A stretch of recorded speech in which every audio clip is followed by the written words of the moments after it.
Hi, welcome again to Education Pack, fellow viewers. We want to thank you for being our loyal subscribers. And if you are joining us for the first time, we want to encourage you to subscribe and please share our videos to your different audiences and to your family members, and make sure that you kind of scale it to your different networks. If you are just coming in for the first time as well, we appreciate. We have a very important topic to talk about today, so please stay put, watch the video to the end. And also, if you like what we're going to be talking about in this video, please give us a thumb up and drop your comments. Education Unpacked focuses on everything education, scaling, development, strategic move, enhancing all aspect, and motivating other professionals from wherever they may be around the world to see how they can have a better understanding and to have questions that they might be dealing with on how they want to invest their money to kind of grow their careers in different areas. So that's what we do here, and we're going to be looking into a very important area today. Our topic today is about how emerging countries can benefit from investing in an online learning architecture, so to say, how they can benefit from investing into an online learning environment, how they can develop this culture. First of all, it's a very important area.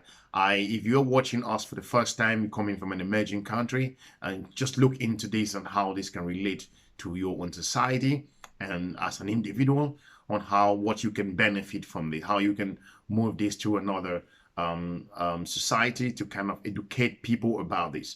Now, always we will have our notes here, as you can see. So we're going to look into time and time again to make sure we bring you some very important facts as we are going to be talking about.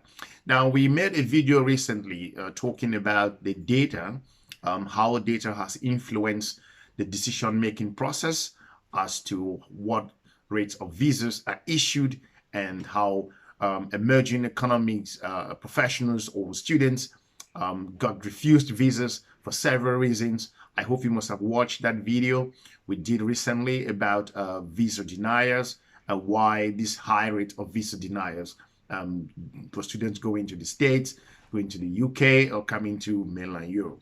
So we're going to look into number one, understand the importance of online learning. Before you even start focusing on an online strategy, what you need to do is, it's about the infrastructure. Now, if a country develops its focus on strengthening its infrastructure in terms of investing money to scale the online learning platforms, excuse me, and to see how they can improve in that area. First of all, they will have to. We all know that they have to improve on the kind of infrastructure. We know the difficulties in connectivity of internet. For you to be successful, or for your population to be successful, they need to have solid internet. Kind of how this is connected, the wiring system, the fiber network connectivity in the country must be really solid. So looking at how to invest and scale in this area, some of the things that need to be put in place. The infrastructure is very important. It's vital, yeah. And the internet cost, by them investing really huge in this area, will reduce the cost, and will make sure that people can log in and use the data at whatever speed that they want to, because to kind of download some online materials in the online classroom might be a challenge. What I heard from most students and most professionals, most go out there to internet cafes. They use cyber networks, also use private institutions that have higher bandwidth and that can help them to download lots of documents. So how can this benefit emerging countries? First, it will help them to solidify their infrastructure. It will give the country enough connectivity. That is, they can scale their businesses to strengthening the infrastructure. They have to make sure that the people have access to internet as much as possible. The rate of connection should be increased. This also means that they have to lay down solid fiber networks and also make sure that there is competition in the country so that the citizens and the professionals there can benefit in one way or the other to kind of have some choices, you know. So this will help them to give people the chance to choose from a whole lot of choices that are available. So first of all, it will strengthen the communication network in the country. It will improve connectivity. It would also improve the skills of, you know, now modern days systems are, it's like rushing, you know. But if all of these things are first of all laid down as a groundwork, then you can give room for future development. Now, what we're going to be looking into, second thing that will benefit emerging countries, it will stop this annual leave. There are things that I always come in contact with other professionals from around the world or consultants who are kind of bringing up solutions on how to solve problems in emerging society.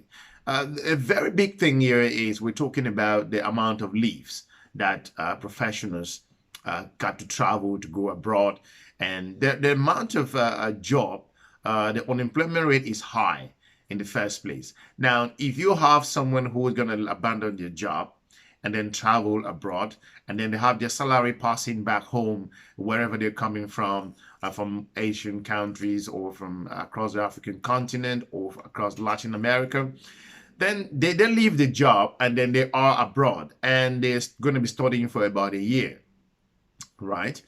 Now, you have this issue of high unemployment rate, people looking for work, but somebody have a job and the person is abroad and they are there studying for, I mean, sitting in a classroom, studying with some young professionals, for which this is not going to be benefiting in the long run. In the short term, it won't be any benefit, but in the long run, there might be some benefit. But I mean, there is no need for this, because if you have to send out 10,000 of your employees or your citizens living in the country, the percentage of those that are returning back, we're talking about this has to deal with data. The percentage of those returning back could be maybe 50%, because once they travel abroad, wherever they may be going to, they will be exposed to other opportunities. And we're going to be looking into the brain drain issue here, because it's kind of interchanging here. They kind of have some connection. If you have huge population that are traveling to go study abroad as a result of study leaves or going out there to do some kind of a training, very few return back.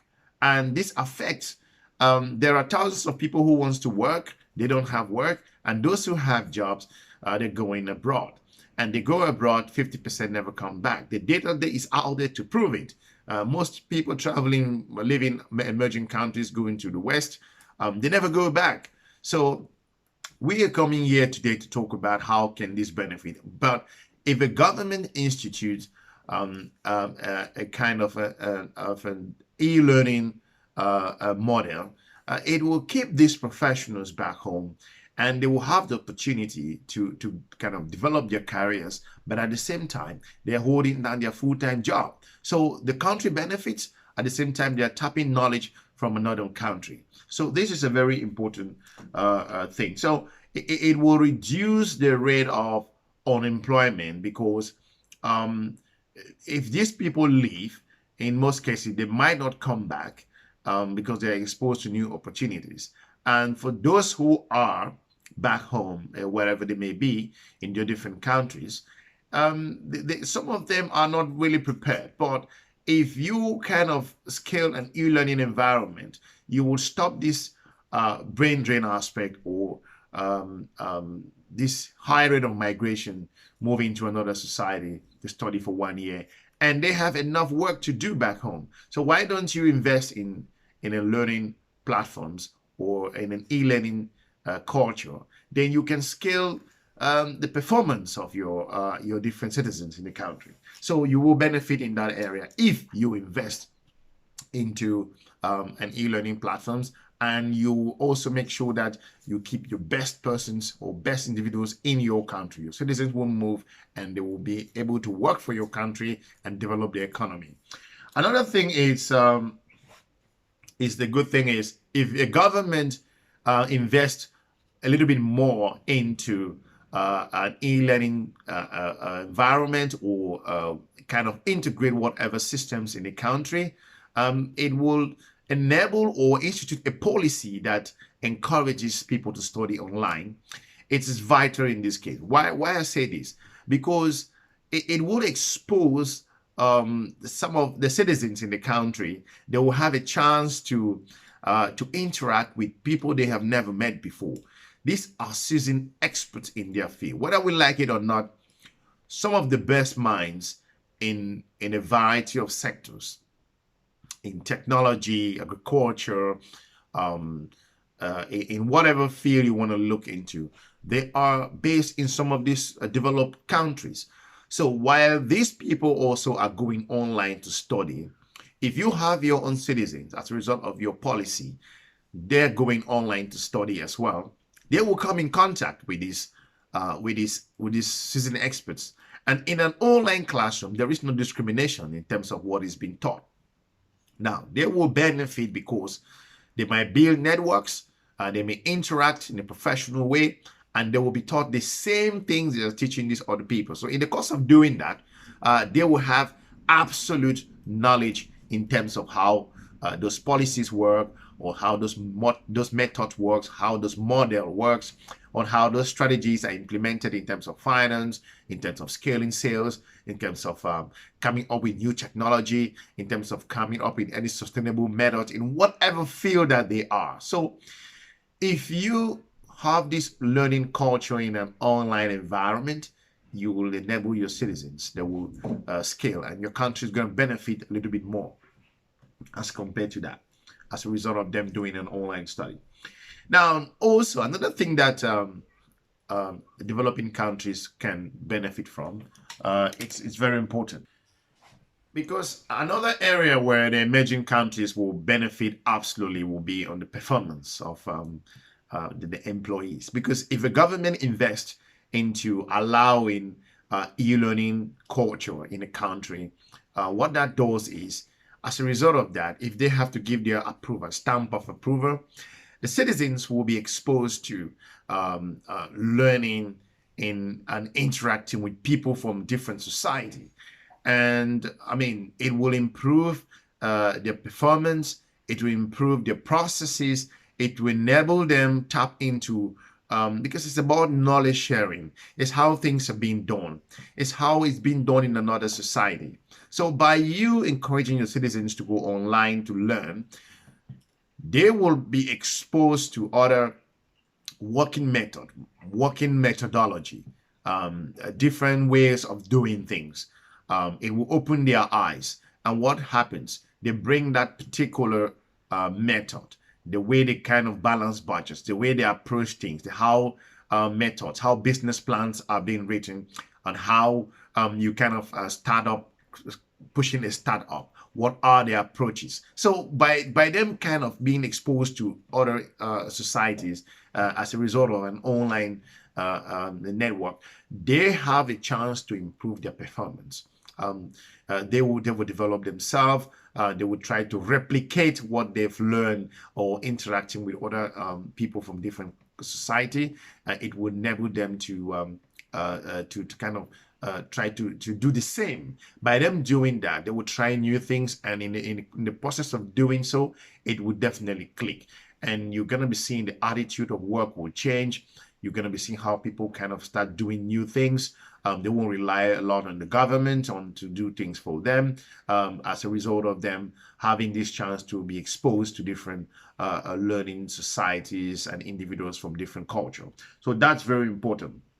Another thing is there will be unbelievable access of information. Why do I say so? When they are interacting in this online environment, they're doing this. There is a different way on how information is being sourced. So by them doing this, they have a chance to navigate to the internet, get to reach out to different. By people doing all of these things, they're learning the process. You kind of have the world in your own room.